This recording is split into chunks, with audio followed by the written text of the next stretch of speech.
자, 혹시 만화 드래곤볼 봤어요? 얼마 전에 타기한 토리야마 아키라의 드래곤볼에서는 신보다 인간이 강해지는 사례들이 등장하죠. 물론 손오공은 지구인은 아니지만 제게 비슷한 얘기가 있어요. 오너를 신적인 존재로 비유를 하고 직원들을 보통 사람이라고 한다면 신계와 인간계 사이에 있는 일종의 그 신선과 같은 인물들이 있다. 회사를 오래 다니면서 업무가 아주 빠삭하고 라인이 확고하고 민감한 정보도 알아가지고 어떨 때는 오너들보다 더 강력해 보이는, 근데 오늘 주제인 이 기업을 키운 인물도 바로 그런 존재였죠. 자, 그러면 사람은 자기를 알아주는 리더를 위해서 목숨까지 바친다, 뭐 이런 얘기 들어봤어요? 제 생각에는 삼성 창업주가 가장 인정했던 직원 중에 하나가 역시 같은 인물이었던 것 같아요. 친인척이나 뭐 같은 기업인이 아닌데 제일 많이 언급하고 칭찬했던 사람, 이건 뒤에서 자세히 살펴보기로 하고요. 자, 이번 주제는요, 종업원으로서 삼성을 함께 일으키고 스스로도 성공해서 대한민국의 진정한 커피왕이 된 사람, 초일류 월급쟁이가 쓴 신화 동서식품의 동서 이야기입니다. 자, 최근에 배민의 김봉진 창업자가 믹스커피 전문점을 냈죠. 이탈리아엔 에스프레소, 미국엔 아메리카노가 있다면 한국인의 소울드링크는 믹스커피라면서. 아무튼 근데 진짜 그렇다면 그 1등 공신이 동서식품이라는 데는 아마 이견이 별로 없을 것 같아요. 하지만 맥심으로 시장을 장악한 동서의 김재명 명예회장은 아직 생존해 계신데 사실 50대 초반까지는 삼성맨이었어요. 초졸학력으로 30년 넘게 삼성의 시작부터 이병철 회장 곁을 지켰던, 나중에 사장까지 쭉 했고. 이걸 잠깐 정리하고 넘어가야 되는데요. 그동안 보셨다면 아시겠지만 이병철 회장은 아버지한테 받은 미천을 기반으로 정미업, 운수업을 통해서 큰 돈을 벌고 이걸 부동산에다가 몰빵을 했다가 한 방에 날리고, 그리고 딱 물려받았던 본점만 남았는데 고심을 하다가 다시 도전한 게 바로 무역과 국수공장을 병행했던 삼성상회잖아요. 대구에 있었던. 근데 아주 드물게 바로 그 국수공장에서 당시 초졸학력의 18살이었던 동서의 김재명 명예회장이 처음으로 이병철 회장 곁에서 일을 했다는 기록이 있어요. 그때는 이병철 회장도 갓 30 정도였고요. 그래서 이병철 회장 네 식구 전부가 이 공장 한켠에 마련된 집에 살던 시절이래. 집이라고 하기도 그렇죠. 공장 옆에 있던 방 같은데. 그래서 그 자손 중에 한 명이 어렸을 때라서 정확히 기억은 안 나는데 분명히 기억나는 건 하루 종일 국수 기계가 돌아가는 소리였다, 뭐 이런 얘기가 있어요. 아무튼 그렇게 무역을 하고 또 24시간 국수 공장을 돌려서 번 돈으로 양조업을 추가로 시작을 하죠. 술을 만드는. 과거에 땅을 사들일 때처럼 하나에만 쫙 몰빵을 안 하려고 그랬대요. 그런데 젊은 직원한테 믿음이 갔든지 이병철은 이 새 사업장에도 김재명을 보냅니다. 그리고 양조업을 통해서 2년 만에 대구의 고액 납세자로 꼽힐 만큼 돈을 번 이병철 회장은 광복 이후에 상경에서 삼성물산 공사를 차리죠. 국수 공장을 같이 했던 대구의 삼성상회, 또 양조장이요, 삼성과 이병철이 서울로 진출할 수 있게 하는 발판을 마련해 준 거예요. 이병철 회장도 훗날 이렇게 얘기하죠. 내가 이때 서울에 올라가지 않았다면 어쩌면 끝내 지방 실업가의 한 사람으로 끝나고 말았을지도 모른다. 자, 그렇게 서울의 삼성물산 사업이 더 커지니까 대구에 있는 사업체에는 사실 신경을 별로 못 썼대. 그러다가 6.25가 발발하고 대구로 피난을 가는데 굉장히 평소에 담담하고 성격을 겉으로 잘 드러내지 않는 편이었는데도 침울해지는 마음을 억제할 수가 없었대요. 자, 그런데 그런 이 회장 앞에 오늘의 주인공이 다시 등장합니다. 그동안 신경도 못 쓰고 있던 대구 양조장의 사장, 지배인, 공장장이요, 사장님 걱정하지 마십시오. 여기에 3억 원이 있습니다. 무슨 일이든지 그러니까 다시 시작하실 수가 있지 않습니까? 라고 했다는 거예요. 전쟁통에 공장에 남은 것도 신기하고 그간의 수익금을 빼돌리지 않은 것도 신기하고 그걸 사장한테 전달했다는 거죠. 손해봤다고 해도 뭐라고 안 할 텐데. 자, 그리고 이때 공장장이 누구냐? 20대 후반의 김재명이었습니다. 자, 그걸로 부산에 간 이병철 회장은 재기를 하고요. 이젠 수입 대체 상품을 직접 만들자면서 제조업에 도전한 게 제일제당이었죠. 한국이 설탕은커녕 설탕담을 포대 만들 기술도 없는 상태라서 기계 만드는 일본 회사에서 우리한테 팔아라 했는데 너희한테는 못 판다고 했대요. 자, 그럼에도 불구하고 공장에서 일꾼들과 먹고 자면서 설탕 생산을 성공시킨 공장장 역시 누구? 바로 31살의 김재명이었죠. 이게 삼성의 첫 제조업이잖아요. 이후에도 김재명은 삼성이 여러 제조업으로 사업을 확대하는 과정에서요, 줄곧 맨 땅에서 막 헤딩하듯 처음 도전하는 물건 생산을 성공시키고 수율을 높이고 원가를 절감하는 등등 신기에 가까운 활약을 이어갑니다. 당시를 이 회장의 장남은 훗날 이렇게 회고를 하죠. 제1제당 공장 건립을 기획하고 실제 공사를 진행했으며 운영을 주도한 최고의 공신은 김재명 씨다. 그는 그야말로 회사 일을 자기의 일처럼 진행했던 사람으로 아버지가 평생을 통해서 고마워했던 사람이다. 그리고 사람이 이렇게 열심히 일하고 위에서 막 시키지도 않는 일들을 막 척척 해내면 보통 어때요? 위에는 잘하는데 밑에는 막 쪼아가지고 막 뽑아내는 경우도 되게 많잖아요. 근데 그러지도 않았대요. 공장을 지을 때 왜 합숙을 하면 공장장인데도 제일 먼저 현장에 나오고 나올 때도 직원들 자는데 방해될까봐 깰까봐 조심히 움직이고 불도 안 켜고 문도 살살 닫고 이게 막 소문이 나가지고 직원들이 더 따르고 암튼 이러한 활약 끝에 초졸 학력에도 불구하고요 1968년에는 삼성에서 사장이 되고 여러 삼성 계열사 사장을 거치면서 이 회장 곁을 35년 가까이 지킨 김재명은 50대 초반 삼성을 떠납니다. 그때는 당연히 초졸 학력의 사람들도 많았는데 학교 못 간 사람들도 많았고 그럼에도 불구하고 삼성에서 사장을 하는 인물들은 거의 최고 학벌의 사람들이었거든요. 대단한 거죠. 그리고 제일 오래 남았어. 자, 이런 김재명 사장을 두고 다른 임직원들한테는 아무리 가까워도 사장 같은 직함이나 군 같은 호칭을 썼다는 이병철 회장은요 김재명 사장을 두고서는 끝까지 이름을 불렀다고 해요. 그런 김재명 사장이 삼성을 나갈 때 이병철 회장은 이렇게 얘기했다고 회고하죠. 그가 삼성을 떠날 때 그가 하는 사업은 무엇이든지 돕겠다고 약속했다. 야, 이건 진짜 뭐 그치. 그만큼 잘해서 그런 걸 수도 있지만 잘해도 사실 인정 안 하고 자기가 꿀꺽하고 입 닫는 사람들도 많잖아요. 근데 이걸 인정하고 끝까지 돕겠다. 진짜 열심히 일했던 사람들은 자기 회사를 진짜 종교처럼 따르고 삶에 그거밖에 없는 사람들도 있잖아. 그래서 막 은퇴 후에 막 약간 막 허탈해하고. 근데 이걸 종교 같은 거라고 한다면 일종의 신이 자기랑 계속 붙어있고 그 사람이 나중에 이제 막 다 도와주겠다. 이런 거랑 비슷한 거지. 비유하자면 그렇다는 거죠.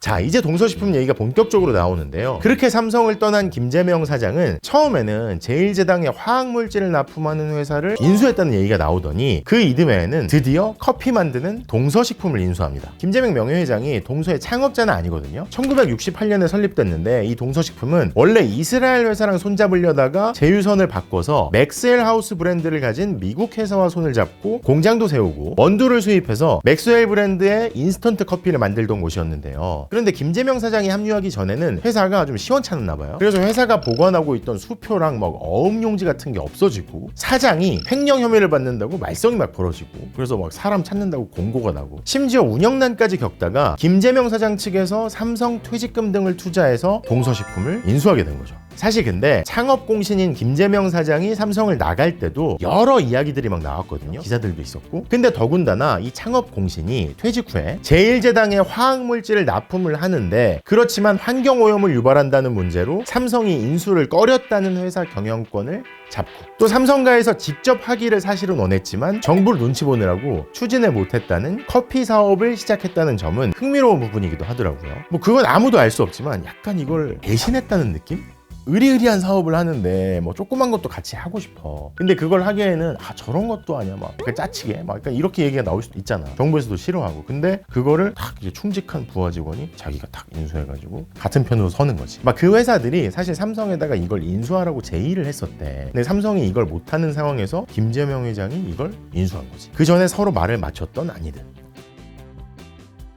자, 아무튼 김재명 사장 측이 인수한 동서식품에는요 이병철 회장의 친척 등등도 합류했고요. 기존의 삼성 멤버들도 왔고 그렇게 해서 기존의 커피뿐만 아니라 공장 가동률을 높이려고 가루형 커피 크림 대용품 프리마를 생산하고 홍차도 출시하고 주스로 만들 수 있는 분말 생산 기술도 들여와서 신제품을 내놓고 캔커피까지 판매하면서 본격적인 성장을 시작합니다. 지금은 뭐 주스 있어도 막 살찐다고 안 먹고 막 이런 사람들도 많잖아요. 근데 옛날엔 주스가 없어서 주스 분말 가루가 있었던 거야. 미국에서 그걸 사와서 그걸 물에 타서 손님들 대접 이것도 귀했던 거지. 특히 커피와 프리마, 설탕을 모두 넣은 전 세계 최초의 커피 믹스 생산은 동서식품의 상승세에 불을 지폈죠. 여전히 커피는 주로 뭐 도시의 다방 같은 데서 많이 소비되는 경향이 있었지만 점점 일반 가정용으로도 팔리기 시작했고요. 집에다가 커피랑 뭐 프리마 한 병씩 놓고 뭐 한 스푼, 두 스푼, 뭐 한 스푼 뭐 이런 옛날엔 막 그런 걸 다 물어봤잖아. 또 야외에서 커피 믹스 찾는 사람도 늘었죠. 재밌는 게 이때 커피 믹스 개발을 주도했던 분이 아직도 동서 계열사의 지분을 들고 계시더라고요. 상당히 많이. 그 당시에 약대를 나와가지고 동서식품에 들어가서 개발하는 업무를 했었나 봐. 그래서 뭐 이게 크림 성분을 띄우는데 이게 뭐 뜨니까 둥둥 뜨는 걸 가라앉히기 위해서 약대에서 배운 뭔가를 적용하고 그러니까 커피 믹스 탄생의 공신인 거지. 그분이 계열사 지분을 일부 들고 있어요. 그리고 동서식품은 이런 제품 개발 말고도 처음부터 광고에 힘을 많이 쏟았죠. 그리고 효과를 봤고 10년, 20년이 뭐예요? 38년을 기용한 모델도 있잖아요. 이 부분은 미국 합작사가 처음 계약할 당시부터 판매 마케팅 비용을 의무적으로 많이 쓰도록 정해놨다. 이런 기사가 있더라고요. 1972년에.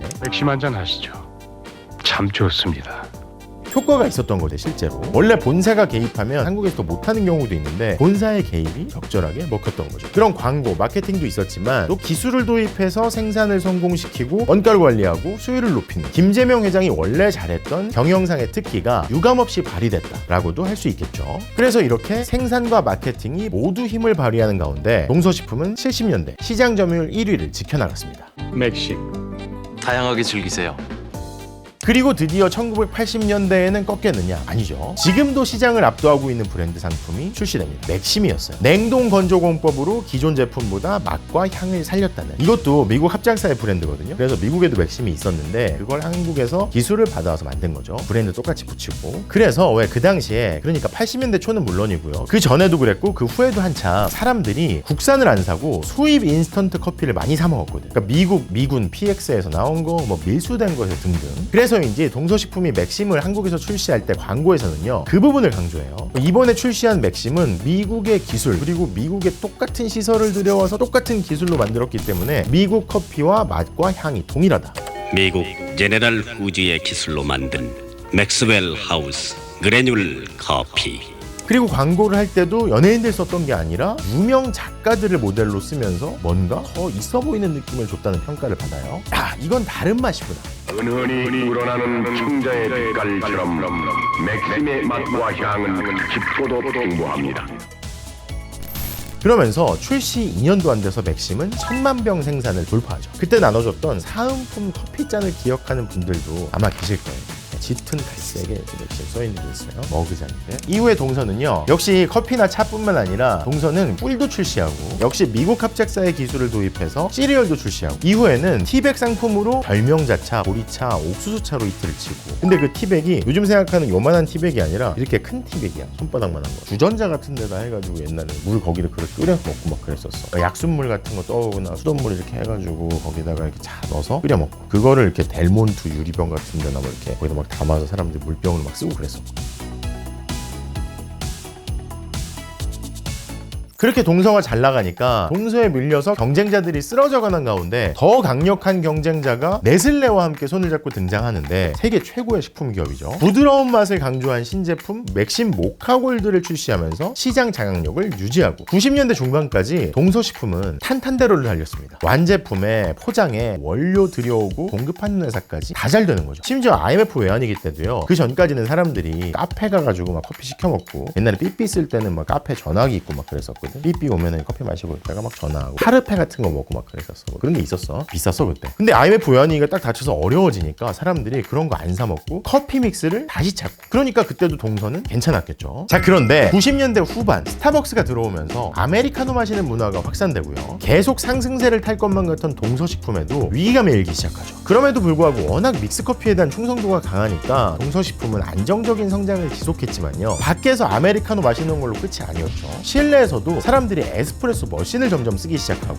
계속 여기저기서 이번엔 진짜 위기다 이런 얘기가 계속 들려오는 거예요. 심지어 믹스 시장에서 막 저격 광고를 하면서 강력하게 도전하는 도전자도 등장하고, 남양유업이 했었죠. 지금은 주인이 바뀌고. 자, 그럴 때 동서는 어떻게 대응했을까? 워낙 믹스가 잘 팔리니까 커피 믹스에만 집중한 것 같은데 그게 아니었어요. 스타벅스가 잘 되니까 오히려 우린 쟤네한테 안 되나 보다 이런 게 아니라 뭘 잘했죠? 미국 브랜드 라이선싱을 잘했잖아요. 그 전에도 오히려 스타벅스 브랜드를 라이선스로 들여와서 캔커피, 병커피 같은 용기에 든 커피를 출시했고요. 이게 위기를 기회로 삼은 게, 그 전까지 커피 시장의 절대 강자는 동서식품이었잖아요. 근데 유독 못하는 게 있었어. 그게 캔커피였어요. 캔커피는 왜 맥스웰보다 기억하실 거예요, 레스비 그리고 네스카페 이런 거 많이 먹었었고. 저 이번에 내려요.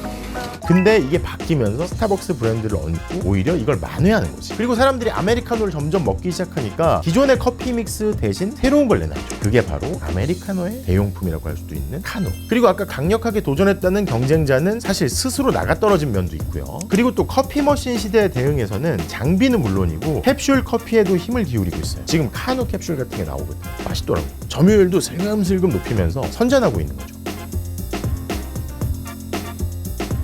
자, 그래도 예전에도 그렇고 지금도 위기로는 계속 나오고 있어요. 아주 최근처럼 실적이 좀 주춤하다 싶으면 또 합작사에다가 매년 뭐 거액의 브랜드 사용료를 내고, 합작사로 배당이 너무 많이 가는 거 아니에요. 브랜드 사용료 내는 게 뭐 1년에 몇백억은 되니까. 그리고 합작의 원인이 있는 수출 제한은 어쩔 거냐, 이 믹스 그냥 그대로 수출하면 더 많이 팔릴 텐데 이걸 못해서 잘 안 된다 등등 얘기가 계속 나오는데, 그런데 어찌 보면 이건 당연한 면도 있죠. 동서식품 지분을 합작사랑 동서랑 반반씩 가지고 있으니까 이게 싫으면 지분을 사와야지, 아니면 그쪽에다 그냥 팔던가. 근데 사실 거액의 브랜드 사용료 또 배당에만 주로 사람들이 관심을 많이 가지지만, 저는 한편으로는 이 너무 많은 사람들이 동서의 지분을 가지고 있는 게 또 한쪽으로는 문제라는 생각도 들더라고요. 뭐 사실상의 창업주, 자식들, 3세들, 다른 가족들까지 이게 다양한 사람들이 갖고 있어서 견제와 균형이 있을 수도 있지만, 또 다 힘을 합치면 큰 덩어리이지만 아닐 경우에는 또 문제가 될 수 있고 싸운다고 생각해요. 혹은 뭐 자식 때는 안 싸웠는데 손자 때는 또 싸울 수도 있잖아요. 자기 식구들이 생기니까. 또 지분을 넘겨주려는, 지분이 오가는 과정에서 여러 일들이 생길 수도 있으니까요. 아, 이걸 뭐 일부러 뭐 주가를 눌렀다 뭐 등등해서 여러 가지 얘기가 나올 수도 있잖아요. 아무튼 혼자 왔니? 자, 앞으로 동서 그리고 동서식품은 어떻게 될까요? 초인류 월급쟁이의 신화는 3세 시대에서는 어떻게 쓰여지게 될까요? 동서가 만드는 커피는 지금처럼과 같이 한국에서, 또 앞으로는 해외에서도 한국을 대표하는 상품 커피로 자리매김할 수 있을까요? 함께 지켜보시면 흥미로울 것 같습니다. 카페에서 무슨 생각을 하는 거니 넌? 난 여태 널 찾았는데 기다렸는데